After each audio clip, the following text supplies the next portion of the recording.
welcome to the Theater History Podcast. I'm Mike Leager. The Yiddish theater has a long and rich history, but all too often, that history focuses on the prominent men who found success on the stage. Now, two scholars of Yiddish theater have launched a new project to correct that historiographical imbalance. It's called Women on the Yiddish Stage, Primary Sources, and it's part of the Digital Yiddish Theatre Project, which chronicles the history of the Yiddish stage. Today, we're fortunate to have Dr. Alyssa Quint and Amanda Miriam Kaye Seigel join us to tell us more about their project. Amanda is a Yiddish singer, songwriter, recording artist, actor, and researcher in Yiddish culture. She works as a librarian in the Dorot Jewish Division of the New York Public Library. Alyssa teaches at Yeshiva University and is an associate editor at Tablet Magazine. She's the author of The Rise of the Modern Yiddish Theater, the co-editor of the collection Arguing the Modern Jewish Canon, and she's currently working on critical editions of the plays Shulamis and Mississippi. Alyssa and Amanda, thank you so much for joining us. Thank you for having us. It's a pleasure.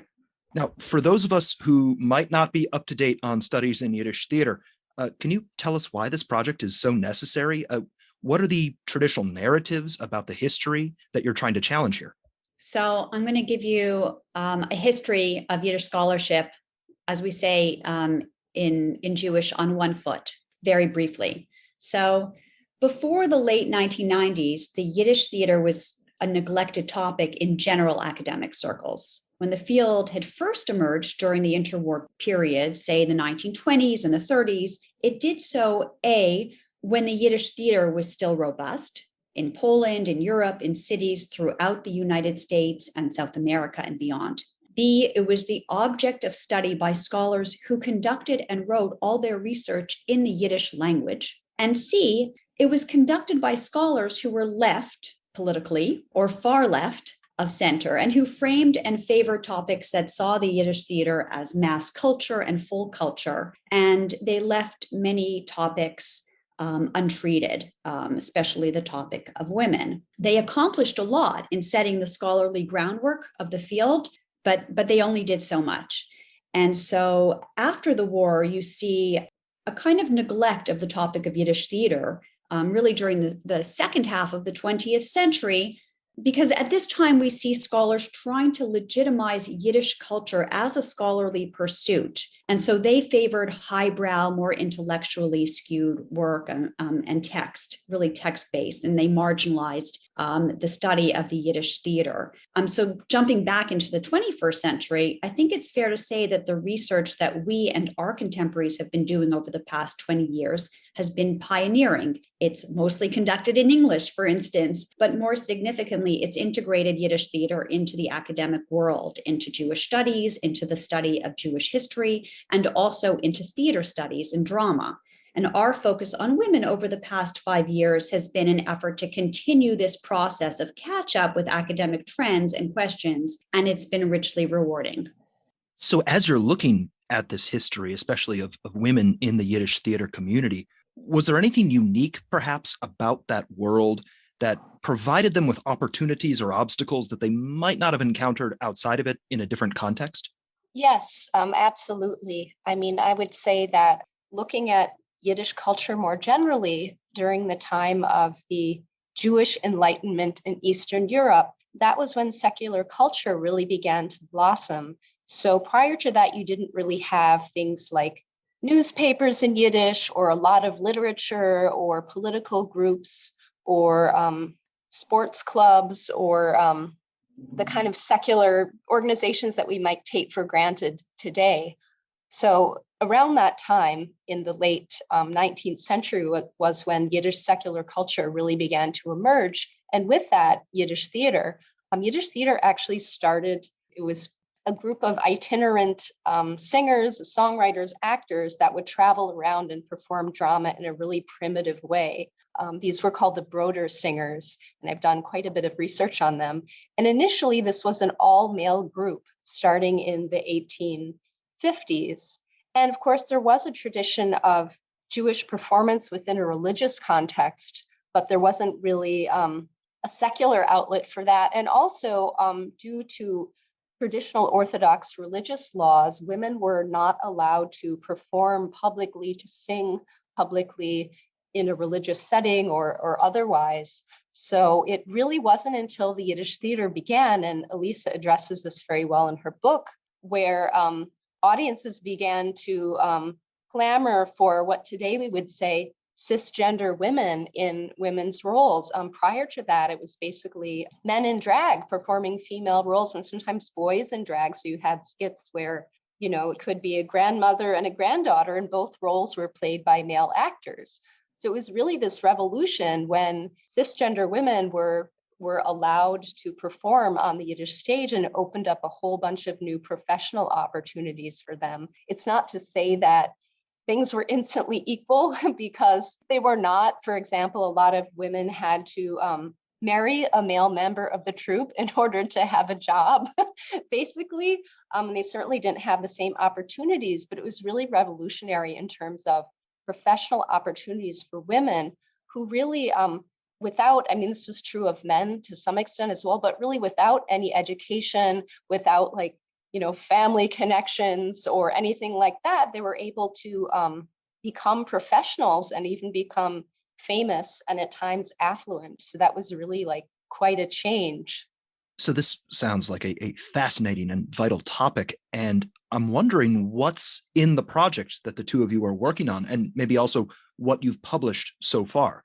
Sure. So we have begun to roll out a series of memoiristic pieces in translation from Yiddish to English on a website called DYTP, Digital Yiddish Theatre Project. And Miriam Chaya and I are both contributing writers to this website, and it's a real treasure trove. So thank you for mentioning it. Your listeners should really check it out. The memoirs are just terrific building blocks because they're so informative, and they are in the voice of the women themselves. So they're invaluable primary resources, and we hope younger scholars take full advantage of them. We have a volume coming out with Legenda Press that offers 10 scholarly articles on a diversity of topics. 2 women directors in interwar Kaunas, Lithuania, who were very prominent in their day and half forgotten. An article on the choreographer Judith Berg by Sonia Golans lays out her importance to the avant-garde dance scene before the war. A fascinating treatment of Ida Kaminska's Yiddish production of Bertolt Brecht's Mother Courage. Carrot O'Brien writes about Miriam Cresson, who was an important Yiddish actress here in the United States, and her career as a Yiddish radio host. And Ron Raboy uncovers the songwriting career of Molly Picon. Picon was really known as a theater and film actress, but she was also a prolific song composer. And this is particularly interesting because this was a field really dominated by men as we had perceived it so far. And finally, later this year, we have 3 fabulous plays by women, of course, written in Yiddish, each one in a different context. So one from 19th century Odessa that actually played in opera houses in the Russian Empire. So by the very first women Yiddish playwright, one from Warsaw, interwar Warsaw, and another one from New York City. So this volume comes out by Bloomsbury Academic, and Bloomsbury is also publishing the memoirs of Esther Rachel Kaminska. So how are you finding these sources? How are you sort of determining what would fit in with the project? And maybe is there anything particularly unique about working with these sources? Well, a lot of these sources are somewhat ephemeral, meaning that they were published in the Yiddish press rather than as standalone books, monographs. So this could be especially things that were serialized in the press, like memoirs of Yiddish actresses, or letters to the editor, which is one of our pieces, or profiles of Yiddish actresses. So these are the kind of thing that you wouldn't necessarily find if you Googled or if you just were looking for books. But they're a really important historical source because most of these items were actually written by women and illuminate their lives in a way that, really has not been translated into English and made available for a broader audience. So there's really a variety of things. I think we tend to focus on the memoiristic pieces, which are very, very interesting, but also, like I said, profiles of Yiddish actresses. There's one which is very nice on the one hand to have a profile of an actress, Regina Prager, who was an operatic diva who came of age in Galicia in the Austro-Hungarian Empire and became a star of the Yiddish theater, but sort of overshadowed by this rather condescending male interviewer who kind of has his own ideas about her life. So it's very interesting to read this interview with her. So that's another example of one of the kind of interesting things that you wouldn't necessarily find if you didn't know where to look for it. Amanda, you mentioned a moment ago a letter to the editor, and I'm curious about some of these specific sources, perhaps especially one of those letters. I understand that there's a document from a performer named Sipa Abelman, and she writes this pretty striking protest against the exclusivity of the Hebrew Actors Union. Could you please maybe tell us a little bit more about the letter and who's behind it? Sure. So we don't actually know that much about Sipa Abelman. I believe Alyssa was the one that found this item, but she was basically an actress and she was married to an actor. I think her husband actually had a larger career than she did, from what I understand. Whether or not that's due to gender, I really don't know, but she took it upon herself to advocate on his behalf and on her own behalf for more inclusive conditions for working actors in New York City. So the Hebrew Actors Union actually was the first actors union in the United States that even predated equity. It was wonderful, on the one hand, to have a union for actors, to have more equal working conditions where people were not kind of stuck in this hierarchical work situation where they didn't even know if they would be paid. And the lower their status was, the lower the likelihood that they would be paid, to really create better conditions for actors. But also it became something of she calls it a trust, where it was really controlled by prominent actors who really felt threatened, especially by younger up and coming actors. And there's all these stories of auditions where even some of the most famous actors would faint or they would fail miserably in their audition. It's sort of like this gauntlet where you'd have to sing and dance and do kind of this ridiculous entertainment for a group of people that were kind of ready to excoriate you for your performance. So she decries that, and she complains that more actors should have opportunities. And it's actually very striking because she and her husband ended up returning to Europe because they just couldn't make a living in New York and later perished in the Holocaust. So that's also an interesting kind of historical footnote. And if Alyssa, you want to add anything, please do. No, that's pretty comprehensive, I think. It just shows you just how much the Yiddish theater was a shaping force in theater culture generally in New York City and in the United States, because actors came here already organized with with a sense of cultural institutions, but then kind of remake them here on American shores, just as American theater is finding its own voice in a sense and its own independence. And that relationship becomes more evident every time we get granular about these subjects, like with Sipa Abelman and the Actors Union. Now, another one of those sources that's currently available is this really charming story, a reminiscence by the actress Bella Ballerina about how she fell in love with performing. Could you maybe tell us a little bit more about Ballerina, what her story is? Yes, and this will probably won't be the last time I say this, but I don't think we know enough about Bella Ballerina. We're only starting to discover many voices, and sometimes we spread ourselves rather thin, trying to just call attention to people who we think have much more potential in terms of, in terms of a story, in terms of an important narrative of the Yiddish theater. But Bella Ballerina was born in Warsaw in 1898 to a very established Jewish family. She was one of 16 children, part of the Rubenlicht family. And this was a legendary family that many of which became prominent cultural producers of all kinds, journalists, sculptor, and many others, and she was among them. And we see her in this little excerpt, in this memoir, finding her own voice as a Yiddish actor, still in the framework of her own family. And then eventually, when she started attending school and classes as a teenager, her eyes opened to the Yiddish theater, and she became, and she enrolled in the Warsaw School of Drama. She was discovered there by an important Yiddish director, David Herman, and eventually she becomes part of the avant-garde Vilna troupe. And she actually makes it to the United States before the war. Most of her family did not.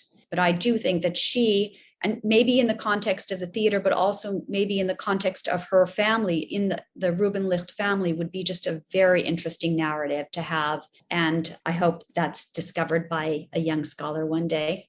Now, I think you both mentioned this earlier, but I understand you've got quite a list of forthcoming projects here. A book also titled Women on the Yiddish Stage, the edited collection of plays by Yiddish women that I think you mentioned, and the English translation of Esther Rochel Kaminska's memoirs. Wow, that's a lot. Could you tell us maybe a little bit more about these projects and how they fit into what you're doing with the Digital Yiddish Theatre Project? Sure. I mean, basically what happened was that we had envisioned one volume and we ended up with a lot more material and a lot more of a diversity of categories of material than we could fit into one volume. And also just the reality of academic publishing today. It's much easier to sell one volume of scholarly articles on its own rather than like a multi-volume set with all kinds of different materials. Also, I think in terms of the accessibility of the primary sources, we ultimately decided to put these translations from primary sources on the website of the Digital Yiddish Theatre Project because we want professors to use these in their classes. We want scholars to be able to read them freely and not have them hidden behind a paywall or only accessible to people who buy an expensive academic monograph. And it's the audience for this kind of material is academic, but not only academic. There's a lot of popular interest in Yiddish theater as well. So for me, especially as a public librarian, the idea of accessibility is very important. Also, I've seen many students and scholars come into the library that really want to know more about Yiddish theater. And because they don't have Yiddish language skills, or maybe they do have some skills, but they're not at the level where they can comfortably read a book and really understand it, they can't access these primary resources. So to me, it's important that they be accessible. And we found so many different types of wonderful material, as I said before, the plays, the longer memoirs that we really felt like they deserved their own volumes. Now, Esther Rochel Kaminska in particular, who was she and why her memoirs in particular? Well, Esther Rochel Kaminska's importance is, I guess her name is probably the most important name among all women actors. She's called the mother of the Yiddish stage. And she gains this because she was such a pioneer. So she emerges in the 1890s in Polish lands, but still under Russian rule. And this is a period of time when Yiddish theater has become an entity already in the late 1870s and 1880s as a modern institution with women already integrated. However, in 1883, it becomes prohibited to perform Yiddish theater throughout the empire. And so she emerges here when there's just a few companies really just trying to make a living and perform, even though it's illegal to do so. And she joins one of these troupes because she has great vocal talent and great presence and is just a real natural. And eventually she comes to pull together her own troupe with her husband, and they travel around mostly. Whereas when it first emerged, the Yiddish theater was really much a city-based institution under its most important steward, Avram Goldfaden. and with Kaminska, and during this time in the 1890s and the early 20th century, the first years of the 20th century, it's really has to be shtetl bound. It's really has to be off the radar, where you can pay officials when you get to a shtetl and say, we just want to do a little performance. No, it's not going to bother anyone. You should really just kind of look the other way. And most often they're successful in doing this. By 1905, things start to loosen up, and Yiddish theater is tolerated much more. And she's perfectly positioned to take advantage of that. And she does. She becomes more serious. She is in touch with playwrights who are now interested in writing important plays. And so she becomes this vehicle of the Yiddish theater as it grows into something much more literary and much more artistic. And she does this into post-World War I Poland, where you have an independent Poland, where Yiddish theater has complete freedom at that point and really gets to organize itself. And so she really carries the Yiddish theater through these difficult and then more successful, open, robust periods. She dies in 1925. And she had this reputation among her fans as a kind of mother figure. She played many mother roles on the stage, and fans really saw her as this maternal figure that they really related to and that they loved. And you see that in the outpouring of grief after she dies. When she dies, her daughter, Ida Kaminska, who becomes a very important director in her own right, an actor, Ida Kaminska and Yanis Turkov, her husband at that time, pulled together all of Esther Rachel Kaminska's costumes and ephemera and reviews, and they open up a little museum in Warsaw in her apartment. And from that, other actors decide they want to be part of what's become this like little museum almost of Yiddish theater ephemera. And this grows and grows and grows until this collection of items and documents are given to the YIVO Institute, which is at that time in Vilna. And it formed the basis of what's called the Esther Rachel Kaminska Theater Museum collection, which is probably one of the biggest collections in the world of Yiddish theater ephemera. And it's actually just been digitized by the YIVO Institute. And it's a virtual treasure trove, and more people have to know about it and dive into it. Alyssa, you just mentioned what sounds like a fascinating resource. And I'm betting many listeners are wondering, one, how they can sort of best use the project that the two of you are working on, but also whether there's other resources out there that you would recommend that they check out. Well, in terms of what's available at the New York Public Library, we do have a collection of digitized Yiddish theater ephemera, which is largely from the late 19th and early 20th century in mostly New York City. We also have a small subset of posters and placards from Buenos Aires in the 1930s, where there was also a very active Yiddish theater scene. So for people that want to engage with primary sources, they do have quite a bit of metadata attached to them. So I hope that even for people that don't read Yiddish, it's possible to get a sense of the material. So those are available in the digital collections of the New York Public Library. We also have some oral histories with Yiddish actors that have been digitized that are readable online. The library's collection actually focuses much more on New York City because that's where we've always been located. So they're not digitized, but we do have an extensive collection of Yiddish theater manuscripts as well, especially from the repertoire of Boris Tomaszewski and Bessie Tomaszewski, who are leading actors in New York City. In terms of what else is online, I actually created a research guide. If you just Google Yiddish research guide, I think you'll find it. And it's divided into various categories, but I've linked to a lot of online resources, and there's quite a bit of sheet music you can find online, again, mostly from American sources, but not exclusively, and also commercial recordings of Yiddish theater music that are accessible online. So there's a lot of resources in there. Also, the Blavatnik archive has a very interesting collection of Soviet Yiddish posters. And also the Museum of City of New York has a really nice collection of images from Yiddish theater productions in New York City. And also the National Library of Israel, the Institute of Jewish Music in Paris. I mean, there's so many great resources online. I hope I'm not neglecting any of them, but please visit the research guide. And I'm sure Alyssa will also add other. Yes. Yeah, I would just, as you were speaking, I was thinking that there's also an online course at YIVO about the Yiddish theater and an online exhibit. I can send you those links, Mike. But those and a few of the ones that Miriam Chaya mentioned, among them, there are some that are English accessible, so for English speakers. So not all of these resources are in Yiddish, and some are, but most of them, I think that, let's say half are and half aren't. Half of them are just for, let's say, Yiddish speakers.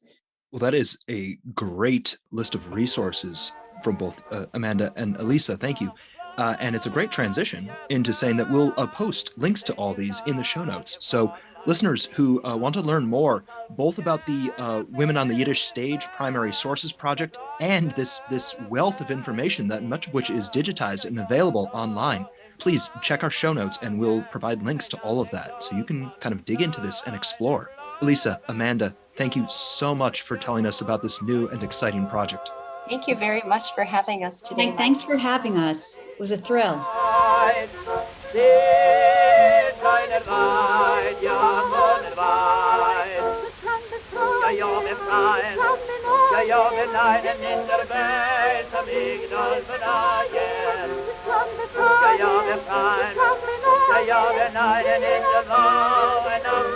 If you'd like to continue today's conversation, please visit theaterhistorypodcast.net and follow @theaterhistory on Twitter.